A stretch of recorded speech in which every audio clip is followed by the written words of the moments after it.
That's my favorite class today. Today, boys and girls, we're going to talk about the Ten Commandments.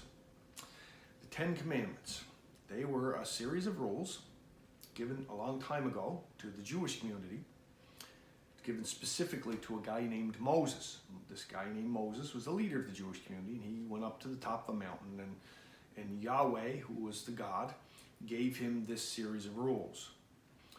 Now, why we're discussing this series of rules is because they were fundamental in the foundation of Christianity and Judaism, which are the predominant religions in the Western world.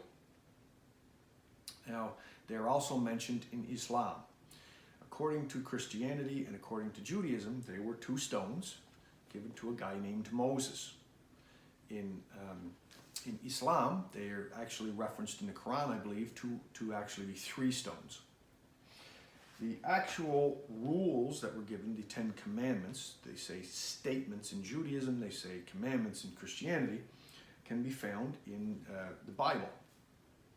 In this Bible, this is a Christian Bible, they're in the book of the Bible called Exodus, chapter 20, and they're also mentioned again in the book called Deuteronomy, chapter 5. In the Jewish Torah, they're in the first 5 books of the Jewish Torah, which are the first 5 books of the Christian Bible.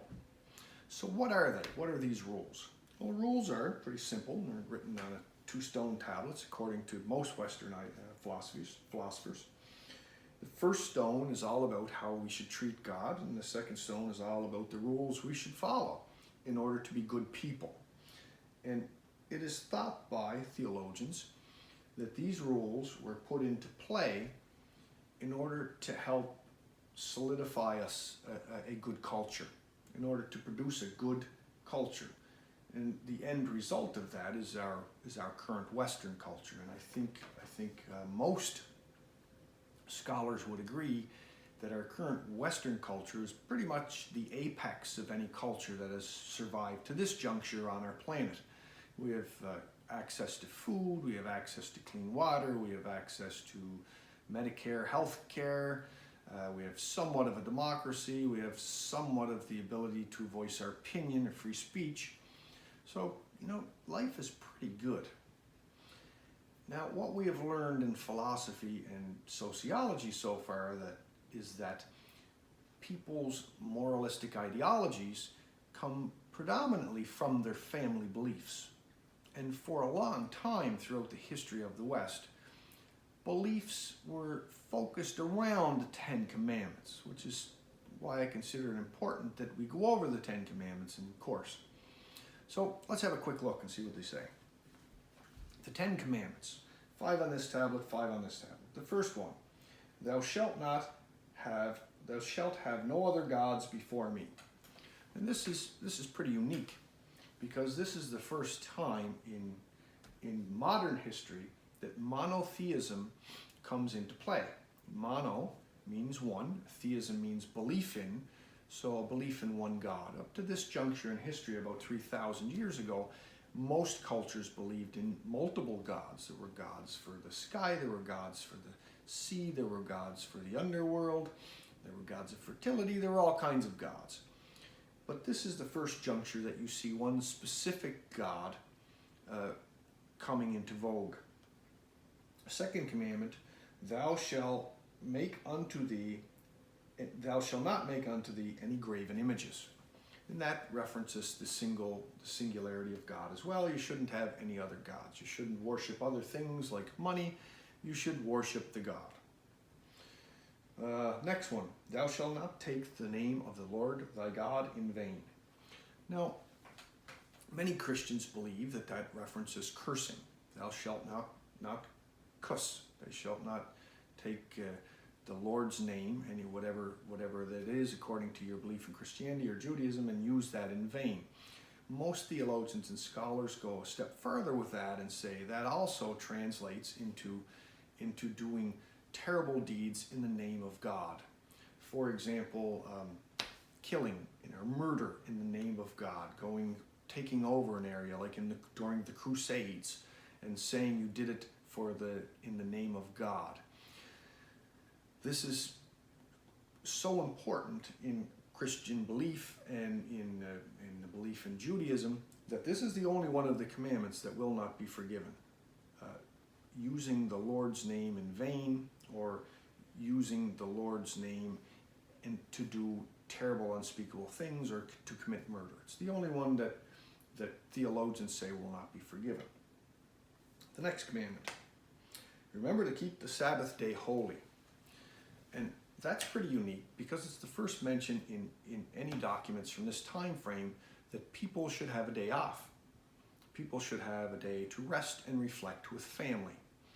In the Jewish world, or the Jewish beliefs, it is the day of Saturday. Saturday should be the day of rest and reflection spent with family.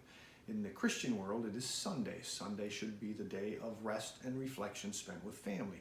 In the Islamic world, it is Friday. Friday should be the day of rest and reflection spent with family. The next one: honor thy mother and father.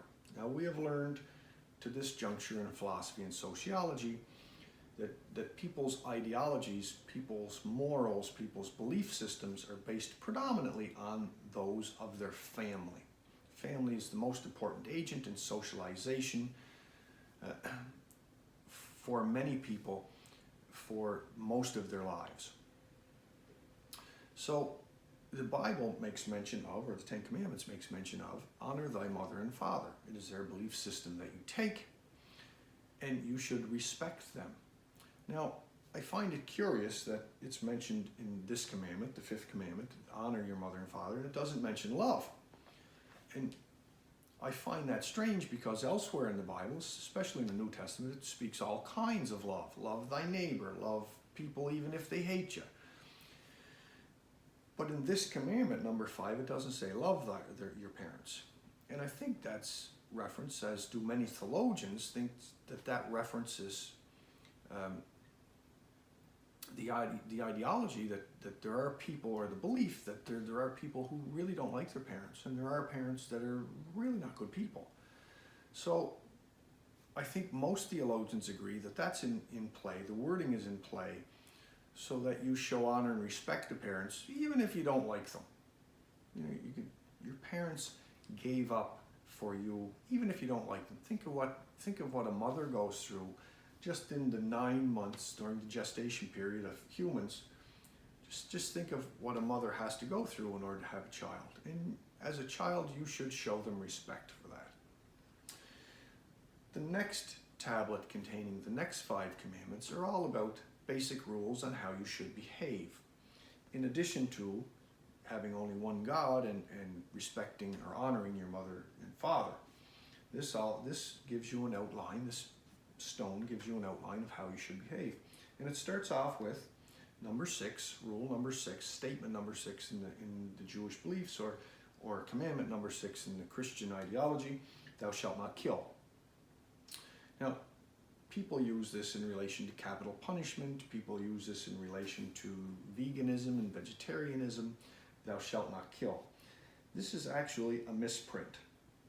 When the Bible was reprinted in the early 1600s, the King James Version, which most people have, and my Bible is actually a King James Version. Does it say that? It doesn't say that on the cover, but inside it does. And it says exactly that. This rule is thou shalt not kill. But in the original Hebrew Bible, which was the first, and which was the one that this book was translated from, there was a mix-up in interpreting the word kill and murder, and it got put in the King James Version kill, but in all modern versions it says murder. If you look at the commandments and you follow the commandments and you say thou shalt not kill, well, you wouldn't eat a chicken burger at McDonald's because, well, that's actually killing, and you would be participating in the killing of that chicken if you participated and got involved by buying the chicken burger. Or if you swatted a bug that was on your arm, a wasp landed on your arm, and you swatted it, well, you would be breaking one of the commandments because you killed it. So with the word murder in there instead of kill, you get a better perspective on what most theologians believe the 10 Commandments said. You don't say you murdered a wasp, you say you killed it. So thou shalt not commit murder.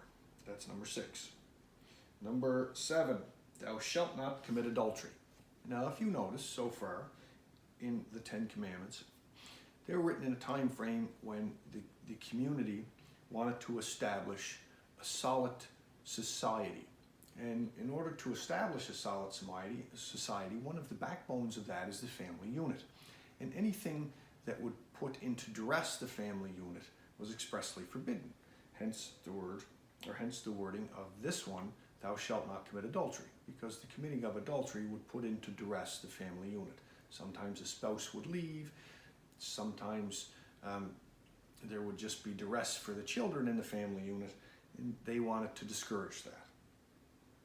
The next one, thou shalt not steal. Now, there are those who try and justify that commandment by saying, well, this is stealing, but this is not. I think most theologians that I have referenced anyway, reference typical definitions in dictionaries of what stealing is. And basically the summation is, if you don't own it, it ain't yours. So don't take it, don't use it. And that applies to everything from going on the internet and copying a paragraph to use in your response papers, or to taking $5 that's on the ground that you found somewhere. It's not yours. If you don't own it, it's not yours. The next commandment, thou shalt not bear false witness against thy neighbor. Now, how can I explain that one? A good reference to that would be lying. And that's, I guess, the summation of the 9th commandment, thou shalt not lie. For example, if someone stole my lawnmower and my neighbor was looking out the window, or said they were at the time, and said, and they didn't like Bob very much, and they came to me and said, I think Bob stole your lawnmower. However, at the time my lawnmower went missing, I was with Bob, so I knew Bob couldn't have done it, couldn't have stolen my lawnmower. In a case like that, back 3,000 years ago when these commandments were written, the neighbor that lied that it was someone else, that it was Bob that stole my lawnmower, would be subject to the exact same punishment as Bob would have for stealing my lawnmower. And in that time frame in history, it would have been pretty bad. Neighbor probably would get their hands chopped off. So that's why it's inclusion into the 10 Commandments. Okay? Thou shalt not bear false witness against thy neighbor. Last but not least, thou shalt not covet. Thou shalt not covet. What covet means is to want to possess. And to me, that's a summation of all the other rules. If you covet someone else's life and murder them, well, that's commandment number 6. If you covet someone else's spouse, well, that's adultery. If you covet someone else's goods or property, well, that's stealing. And if you bear false witness, you are stealing justice. So I guess covet is a summation of all the commandments on that page. Now, if you think about the 10 Commandments in relation to stuff that they say, many people, because it's not discussed, the commandments are not discussed openly anymore and haven't been for some time. Religion is on a drastic downturn in Western society. But if you look at the 10 Commandments in general and you think about it, wouldn't society be a great place if we all followed the 10 Commandments? You think about it. We wouldn't, if everybody followed the 10 Commandments, you wouldn't need armies, you wouldn't need police, you wouldn't need the court system. The world would be a much better place. I'll leave you to think about that, and that's your lesson for today, boys and girls. Have a good day.